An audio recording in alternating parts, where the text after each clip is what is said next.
भारत पाकिस्तान के तनाव की बात करें तो उसका असर कहीं न कहीं जम्मू कश्मीर पे काफ़ी पड़ा है, लेकिन ख़ासकर अगर पर्यटन की बात करें, क्योंकि सब जानते हैं कि जम्मू कश्मीर की आर्थिक स्थिति जो है वो पर्यटन पर ही डिपेंड करती है और ऐसे में कहीं न कहीं अगर घाटी की बात करें तो वहाँ पर भी इस समय सीज़न है, लेकिन पर्यटकों की संख्या काफ़ी ज़्यादा कम है।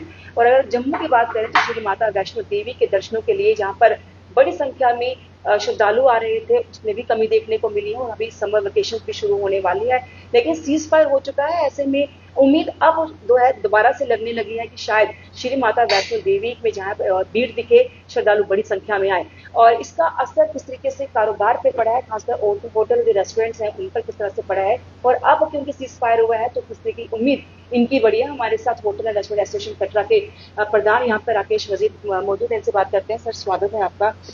क्या बात है? सर, जिस तरीके से भारत पाकिस्तान के बीच में तनाव हुआ, क्योंकि हम देख रहे थे लाखों की संख्या में श्री माता वैष्णो देवी में यहाँ पर श्रद्धालु आ रहे थे, तो उसका असर कहीं ना कहीं पड़ा है श्रद्धालुओं पर। साफ तस्वीरें भी नजर आ रही है कि भीड़ कम है, लेकिन अब क्योंकि चीज फायर हो चुका है, किस तरह की उम्मीद अब आप लोग कर रहे हैं?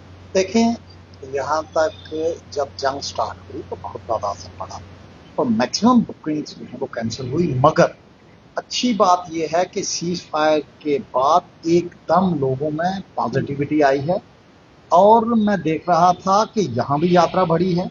आज की डेट में मैं जब दिल्ली से कटरा की जितनी ट्रेन में कल, चूंकि खुद दिल्ली था, और जब उधर से मैं डालने लगा तो इस वक्त मैक्सिमम ट्रेनें जो हैं उसमें वेट लिस्ट चल रहा है। तो आप इससे अंदाजा कर सकते हैं कि यात्रा फिर दोबारा पिकअप हो गई है।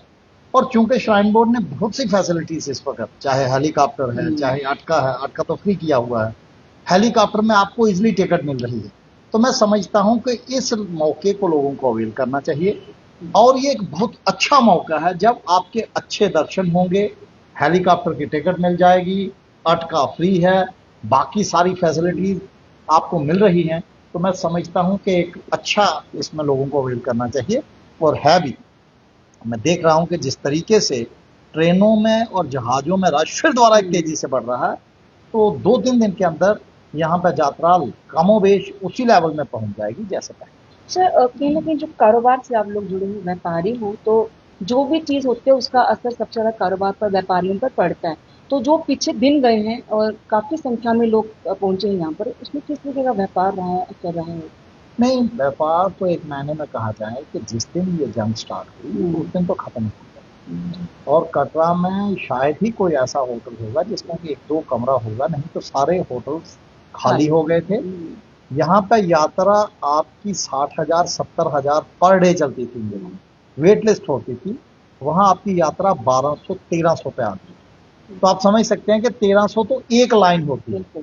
जब भवन पे आप एक बार जब लाइन लगती है और उसे अगर आपने खाली करना हो तो उसमें 1300 आदमी आ जाते हैं, तो काफी ज्यादा फर्क पड़ा। और हमारी क्योंकि यूनियन टेरिटरी डिपेंडेंट है टूरिस्ट है, तो यहाँ पे इस तरीके के इंसिडेंट से बहुत फर्क पड़ा है। और आपके माध्यम से मैं सारी दुनिया को अक्सर यही कहना चाहता हूँ कि उस मौके को यूटिलाइज करें। और ये भी एक अच्छी बात है कि दोनों कंट्रीज को सेंस प्रवेल करते हुए सीज फायर किया है, जो एक वेलकम स्टेप है और हम इसको स्वागत करते हैं। सर, अब ट्रेन कटरा से जो है उसका बड़ा इंतजार है, हालांकि होना था लेकिन हुआ नहीं। ट्रेन का क्या असर देख रहे हैं, क्या तस्वीर देख रहे हैं कटरा की उस समय, क्योंकि जो पर्यटक हैं वो तो आएंगे ही, अब जो आम लोग हैं वो भी ट्रेन के लिए यहाँ पे सफर करेंगे, वो तस्वीर कैसे, व्यापार के लिहाज से कैसे देख रहे हैं? मुझे लगता है कि आप श्रीनगर की बात कर रहे हाँ, हैं। जो कटरा और से हाँ, बिल्कुल। देखिए, श्रीनगर तक ट्रेन जो है अभी तक स्टार्ट भी हो गई होती, जब प्राइम मिनिस्टर साहब ने जिस दिन आना था वेदर फोरकास्ट जो वो हो गया कि, और हुआ भी, वो सारा टेंट वेंट भी उड़ गया, तो इस वजह से उसे कैंसिल कर दिया। मगर अब सुनने में ये आ रहा है कि कुछ ही दिनों में इसे फिर दोबारा जो है इसे स्टार्ट किया जाएगा। और कल आपने देखा ही कि हमारी सिक्योरिटी फोर्सेस, आर्मी की एक पूरी की पूरी गाड़ी जो है भर के वो गई है, जिसमें पूरे आर्मी वाले गए हैं। हम लोग बाहें फैलाए हुए इस ट्रेन का इंतजार कर रहे हैं, हर एक आदमी को इसका इंतजार, क्योंकि यहां से लेकर आपके मैदानी इलाकों में तो ट्रेन एक माध्यम है। हमारे यहाँ बहुत बड़ी नेसेसिटी है, जिस सफर के लिए आपको 7 से 8 घंटे लगते हैं, मैं खुद अपनी गाड़ी पे गया तो मुझे 8.5 घंटे लगे। वो कटरा से आप श्रीनगर 3 घंटों में पहुंचेंगे। व्यापार पर क्या असर पड़ेगा आपके? व्यापार पॉजिटिव होगा और मैं समझता हूं कि कटरा और उसके गर्दोनवा आगे पीछे जितने भी एरियाज, क्योंकि कश्मीर और हमारा कटरा और ये सारा रीजन जुड़ा हुआ है। उधर रश होता है तो हमारे यहाँ भी रश होता है, हमारे यहाँ रश होता है तो उधर रश होता है, क्योंकि जो लोग यहाँ आते हैं वहां पर भी जाते हैं।